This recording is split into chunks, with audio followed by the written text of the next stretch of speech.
भी सामने आ रहे हैं। अभी तक 257 केस लगभग सामने आए हैं।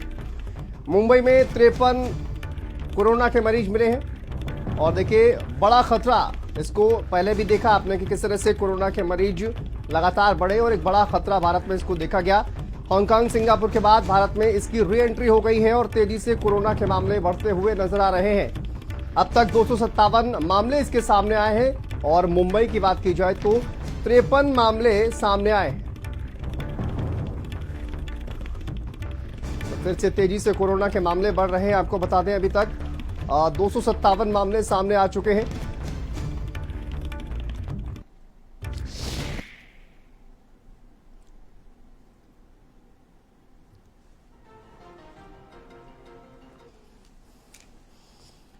तो देखिए भारत में कोरोना ने एक बार फिर से दस्तक दे दी है और कई लोग कोरोना की चपेट में आ चुके हैं। मामले लगातार बढ़ रहे हैं। अभी तक बात की जाए 257 मामले सामने आए हैं।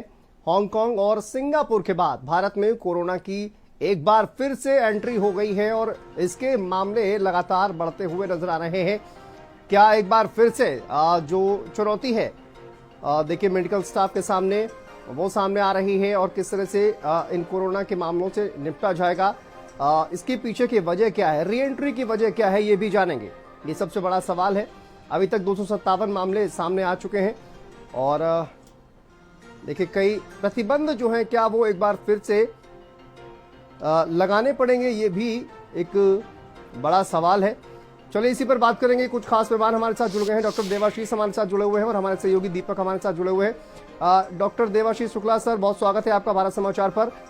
कोरोना सर एक बार फिर से मामले लगातार बढ़ रहे हैं, क्या वजह मानते हैं एक बार फिर से जो कोरोना के पेशेंट लगातार बढ़ रहे हैं इसके पीछे?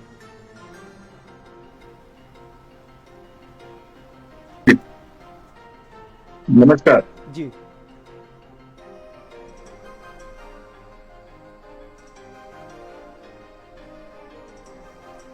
सर, आपको आवाज आ रही है? हाँ, मेरी आवाज आप तक पहुंच रही है? जी जी बोलिए सर, आपकी आवाज आ रही है। हाँ, बिल्कुल ठीक, सही बात कही आपने कि कोरोना का जिस तरीके से प्राइमरी लेवल पे इस समय नए वेरिएंट की दस्तक सुनाई पड़ी है कुछ देशों में, खासकर चाइना, सिंगापुर, इन सब जगहों पे, उसके कुछ असर भारत में भी दिखाई पड़े हैं।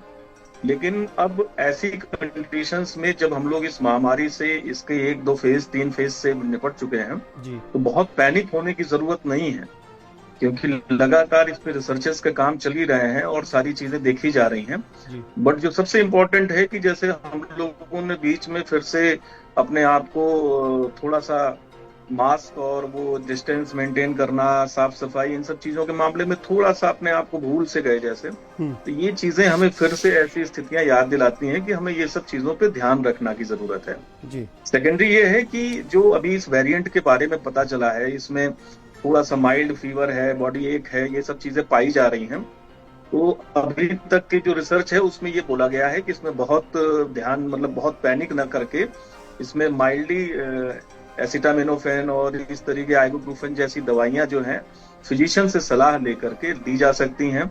आजकल वायरल फीवर्स भी बहुत हो रहे हैं इस समय जी, तो थोड़ा सा अवेयर होने की जरूरत है, क्योंकि चीजें ऐसी हैं, क्योंकि आपकी मीडिया के थ्रू और इन सब के थ्रू भी लोगों में इसको लेके पैनिक नहीं होना है। पैनिक होने की वजह से संभावनाएं थोड़ा जो आसानी से भी हम लोग मैनेज कर सकते हैं वो चीजें भी काफी विकट हो जाती हैं। जी बिल्कुल। और देखिए दीपक, कई देशों में जिस तरह से बातचीत की जा रही है, कई ऐसे देश हैं जहां से ये जो वायरस है एक बार फिर से भारत में इसकी एंट्री हुई है। म्यूटेशन जो है वो लगातार इस वायरस को लेकर होती है, जिस पर भी रिसर्च लगातार चल रही है। तो क्या इस तरह की जो एंट्री भारत में हो रही है वहां पर भी आरटीपीसीआर टेस्ट वगैरह कुछ कराने की व्यवस्था की गई है फिलहाल? जी बिल्कुल शांतनु, बता दें आपको कि जब कोविड का नाम सामने आता है तो 2020 और 21 का वो भयावह दृश्य सामने आ जाता है लोगों के, क्योंकि 2020 और 21 में वो तस्वीरें देखी गई थी जब देश पूरा कोविड से किस तरह से जूझ रहा था और साथ ही कई लाशें ऐसी सड़कों पर बिछी रहती थी। हालांकि ये जो नया वेरिएंट का यदि हम जिक्र करें, JN1 वेरिएंट, जो इस बार नए रूप में भारत में दस्तक दिया है और तकरीबन 257 ऐसे केसेस हैं जो भारत में पाए गए हैं। सबसे अधिक जो केस है वो महाराष्ट्र में संक्रमण पाए गए हैं, मुंबई में सबसे अधिक केस पाए गए हैं। लेकिन यदि हम पूरे JN1 वेरिएंट का यदि हम जिक्र करें शांतनु, तो इसके जो माइनर इसकी जो लक्षण है, जिस तरह से तमाम जो फीवर्स है इसको लेकर के लगातार आता है, सर दर्द इसको लेकर के किया जाता है, लेकिन इस वेरिएंट्स को लेकर के जो बातें कही गई है, हालांकि अभी कोई ऐसा गाइडलाइंस जारी नहीं किया गया है, लेकिन जब कोविड का बात आता है तो कई चीजें सामने आई थी। एक गज दूरी, मास्क है जरूरी, तमाम जो नारे थे या फिर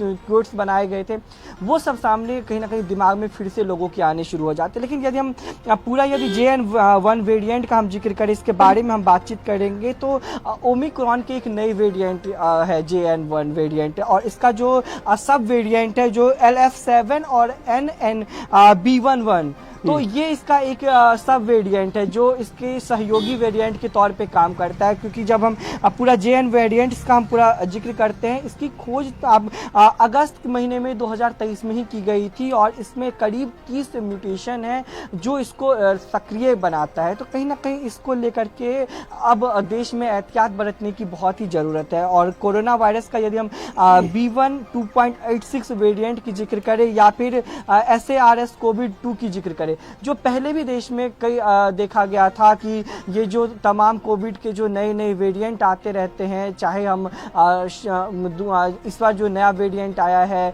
उसकी बात कर ले या फिर SAR वेरिएंट की बात कर ले, तो इन तमाम वेरिएंट्स को लेकर के लक्षण लगभग वही सेम रहते हैं, फीवर आना, सर दर्द होना, हेडेक आना। लेकिन सबसे बड़ी बात है कि इसमें एहतियात किस तरह से बरता जाए। मास्क हम लोग लगातार बिल्कुल देखिए एहतियात बरतने की जरूरत है। वापस आएंगे आपके पास और जाने के स्वास्थ्य विभाग किस तरह से अलर्ट है दीपक।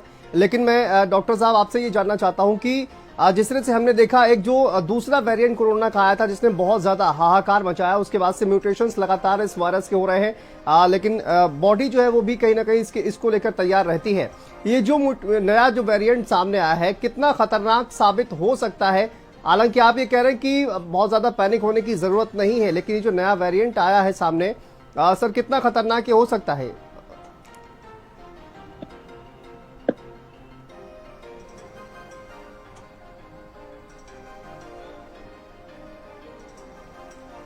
सर आवाज आ रही है आपको?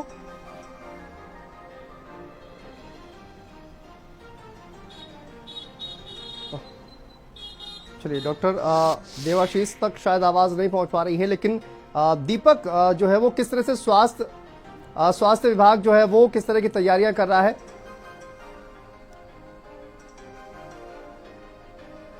चलिए डॉक्टर साहब तक आवाज नहीं पहुंच रही है। बहुत शुक्रिया डॉक्टर साहब जुड़ने के लिए, बातचीत करने के लिए।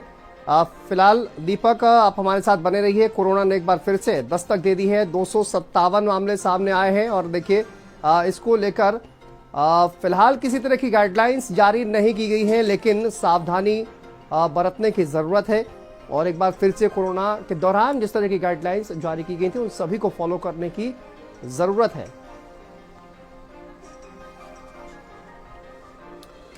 चलिए आगे बढ़ते हैं। यूपी के सभी